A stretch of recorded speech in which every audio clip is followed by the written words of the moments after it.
سب سے پہلے تو آپ یہ بتائیں گے کہ یہ جو ایک اچھی خبر تھی، پاکستان اور افغانستان کے درمیان 48 گھنٹے کا سیز فائر ہو گیا، لیکن اس کو افغان طالبان جو ہیں اس پر صحیح طریقے سے عمل درآمد کروانے میں کامیاب نہیں ہو رہے، تو آپ کو لگتا ہے کہ یہ سیز فائر کنٹینیو رہے گا، قائم رہے گا، چلتا رہے گا؟ شکریہ حامد صاحب. دیکھیے، ہماری دلی خواہش ہے کہ یہ سیز فائر دیرپا ہو اور مستقل ہو، اور افغانستان کی حکومت ان انٹرنیشنل پابندیوں کی یا ان انٹرنیشنل کمٹمنٹس کی پاسداری کرے جو دوحہ ایکارڈ کے تحت اس نے اپنے اوپر عائد کی ہیں. افغانستان کی حکومت نے اس بات کی ذمہ داری قبول کی تھی کہ اس کی سرزمین کسی اور ملک کے خلاف دہشت گردی کے لیے استعمال نہیں ہوگی. پچھلے 2 سالوں سے مسلسل، اور اس سے پہلے بھی، اور اب تواتر سے گزشتہ چند ماہ سے ہم دیکھ رہے ہیں کہ فتنہ الخوارج جو ہیں وہ افغانستان کی سرزمین کو استعمال کر کے پاکستان میں دہشت گردی کی کارروائیاں کر رہے ہیں. پاکستان کے سیکیورٹی فورسز پہ دہشت گردی کے بزدلانہ حملے کر رہے ہیں. دیکھیے، ہر چیز کی ایک لمٹ ہوتی ہے، اور میرا خیال ہے کہ اب ہمارا بھی بحیثیت قوم صبر کا پیمانہ لبریز ہو گیا ہے. ہم نہیں چاہتے کہ کوئی تناؤ ہو مغربی سرحد پہ، چونکہ افغانستان کے لیے پاکستانی قوم نے بڑی قربانیاں دی ہیں. دنیا میں کوئی قوم کسی اور کے لیے ایسی قربانی نہیں دیتی. آج آپ دیکھیے، کسی ملک کے اندر 150 پناہ گزین چلے جائیں تو وہاں پر ایمرجنسی ہو جاتی ہے، وہ انہیں سرحد سے باہر بدر کر دیتے ہیں. ہم نے تقریباً 40 لاکھ افغان مہاجرین کو کئی اشروں تک میزبانی کی، پاکستان کے اندر پناہ دی. انہوں نے پاکستان میں روز اپنا معاش کمایا، اور پاکستان نے ان کی جنگ لڑی، اور پاکستان نے ان کا مقدمہ لڑا اور اس کی بڑی قیمت ادا کی. ان جنگوں کی وجہ سے پاکستان میں ڈرگ رننگ جیسا کام ہوا، پاکستان میں اسلحے کی فراوانی ہوئی، اور ہمارا اپنا سوشل فائبر تباہ ہوا.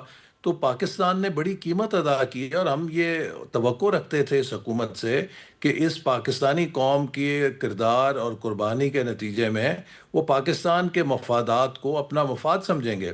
لیکن بدقسمتی سے بار بار کوشش کی گئی، ڈپٹی پرائم منسٹر نے وزٹ کیا، وزیر دفاع نے وزٹ کیا، جرگے بھیجے گئے، کوشش کی گئی کہ ان کو یہ چیز برآور کرائی جائے کہ ان لوگوں کے پناہ گاہوں کو آپ ختم کریں. آپ یا اگر رکھنا ہے تو ان کو مغربی سرحد پہ لے جائیں، پاکستان کی سرحدوں سے دور لے جائیں. لیکن یہ در اندازی اور دہشت گردی کا سلسلہ بند ہو جانا چاہیے. ہمارے بھی اب کندھے شال ہو گئے ہیں. ہمارے بہادر جوان، ہمارے بہادر افسران جو اس دہشت گردی کا نشانہ بنتے ہیں، وہ ماؤں کے بیٹے ہیں، وہ بچوں کے باپ ہیں. ہم کتنی دیر تک یہ نظارہ دیکھیں کہ اس شفاقانہ طور پہ جو بزدلانہ کارروائیاں ہیں ان سے ہمارے ہیرے جیسے یہ جوان اور افسر اس بزدلانہ دہشت گردی کا نشانہ بنے. لہٰذا پاکستان نے ایک اپنا رائٹ ایکسرسائز کیا جب اس کے صبر کا پیمانہ لبریز ہو گیا، اور افغانستان نے اب سیز فائر کی درخواست کی ہے. اور ہم سے کوئی ایسی مطالبہ نہیں ہے ہم نے جو ان سے غیر ضروری کیا ہو. ہم یہ چاہتے ہیں کہ وہ بھی امن کے ساتھ رہیں بالکل اور بالکل. ہمیں بھی امن میں رہنے دیں. اور قطعاً ان کو اس وقت ہندوستان جو کہ ایک زخمی لومڑی کی طرح کوشش کر رہا ہے کہ چونکہ وہ میدان جنگ میں شکست کھا گیا، اب وہ پاکستان کو دہشت گردی کے ذریعے کسی طرح اپنا بدلہ لے سکے اور اس کے لیے افغانستان کو استعمال کرے. اور تو میں امید رکھتا ہوں کہ افغانستان کی قیادت بھارت کی اس چال میں اور اس جال میں نہیں آئے گی، اور وہ اپنی بین الاقوامی اور اپنی جو ملکی اور بین الاقوامی قوانین کا جو احترام ہے وہ کریں گے. اور ہم چاہتے ہیں کہ وہ ہمارا ہمسایہ ملک ہے، ہمارا برادر ملک ہے، جس کے لیے ہم نے اتنی قربانیاں دیں کہ ہمارے درمیان ایک توازن ہونا چاہیے. لیکن ابھی آپ نے ایک ریکارڈنگ سنائی ہمارے ایک سیاسی جماعت کے رہنما کی، کہ جو اپنے جماعت کے بانی کے بارے میں کہہ رہے تھے کہ شاید وہی اس مسئلے کو حل کر ہاں، سکتے ہیں. وہی تو یہ مسئلہ پیدا کر کے گئے ہیں. 2018 میں تو ہم نے یہ ختم کر دی تھی دہشت گردی. جب ہماری حکومت ہم سے چھینی گئی ہے تو اس دہشت گردی کا نام و نشان مٹ گیا تھا.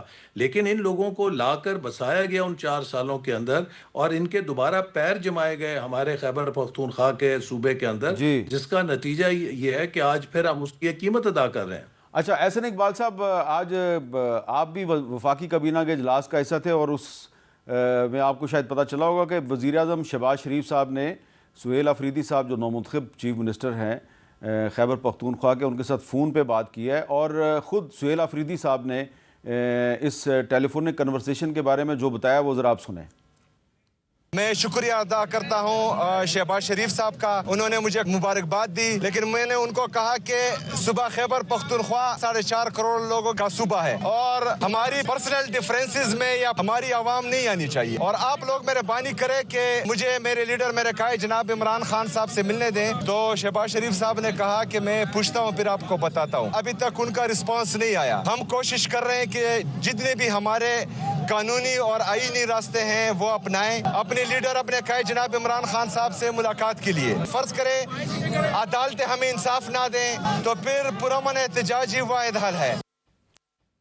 تو احسن اقبال صاحب، بڑی اچھی بات ہے کہ شہباز شریف صاحب نے ان کو کال کیا ہے سہیل آفریدی صاحب کو، تو وہ کہہ رہے ہیں جی میری ایک ملاقات کروا دیں عمران خان صاحب سے۔ آپ کا کیا خیال ہے کہ اس وقت جو ہماری جو اس وقت پاکستان کو جن چیلنجز کا سامنا ہے، اس میں کوشش نہیں کی جانی چاہیے کہ جو پولیٹیکل محاذرہ ہے، سیاسی محاذرہ ہے، اس کو کم سے کم کیا جائے اور ان کی ملاقات کروا دی جائے؟